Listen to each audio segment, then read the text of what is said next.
Welcome everybody to another episode of Dave's Movie Dailies.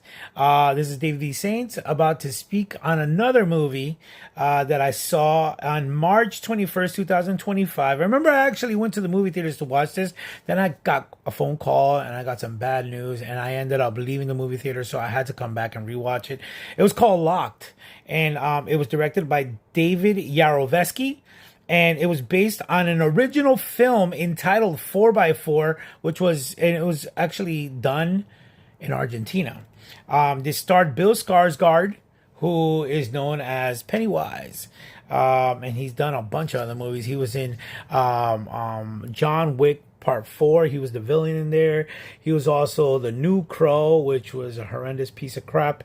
And he's just done a lot of movies.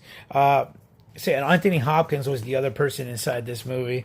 The plot pretty much follows a young thief who becomes trapped in a heavily modified car by its mysterious owner, and who pretty much intends to teach him the consequences of his lifestyle.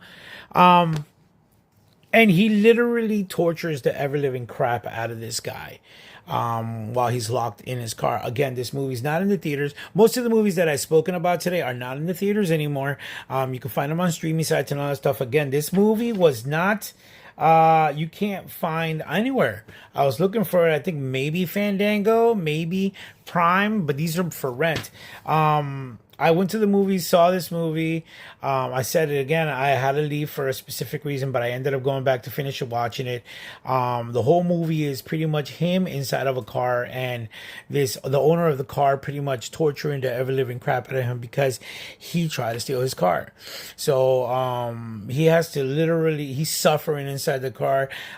This car is heavily modified to the point where if you turn on the air conditioner, you will freeze to death. So he teaches him how not to curse. He teaches him that he can't, this guy has to do so many things. There's a point where there's this woman who's checking herself out in the mirror, not the mirror, the window of the car, where it's like, it looks like a mirror and everything. And the guy's screaming his lungs out to be let out and she can't hear him. There's a point where he has no water. And he's literally dying of thirst, and he literally has to pee inside of a cup in order to if he ever gets to that point where he's thirsty again, he'll have to drink his OP. The movie, from a scale of 1 to 10, honestly, this movie was a fun movie. It was, it's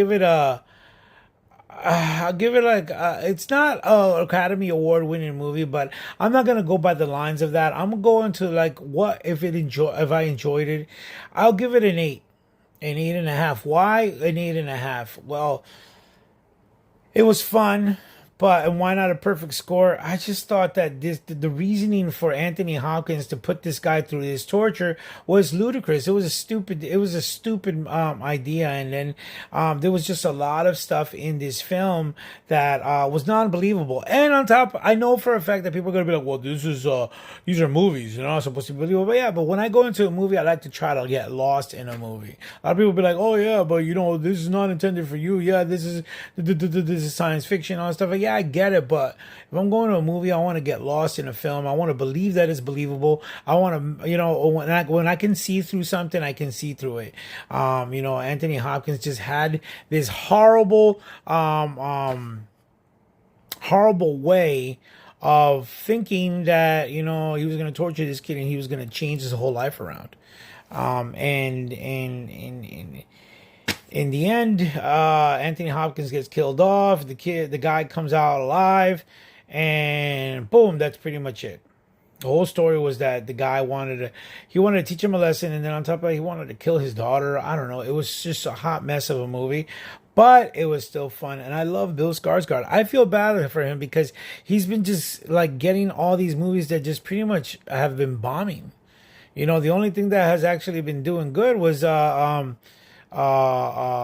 John Wick series and the Pennywise, but anything else that I've seen him in, I haven't really seen him in anything that really stands out that makes me be like, wow, this guy's gonna be big. I mean, nowadays every movie's flopping because nobody goes to the movie theaters anymore. Everybody's always nitpicking everything, and obviously Hollywood has gone woke and they're trying to pander to people who don't even care. They're not going to the movie theaters to watch these movies. They're just losing money stupidly, especially Disney. Like, I just read an article that supposedly for the new Fantastic Four film, Ben Grimm and Reed Richards supposedly in the past were lovers or had a romantic situation. It's like, what? At what point did that happen in the comics? Are you serious? And that's going to become a situation in his marriage with Sue Storm. I rather I rather stay watching the Tim Story Fantastic Four that came out in the early 2000s. That if that's what's gonna happen, like no, bro, enough. So again, I give this movie an 8.5, locked. This has been Dave D. Saint with another Days Movie Dailies. Just reviewed Locked, the film. And until next time.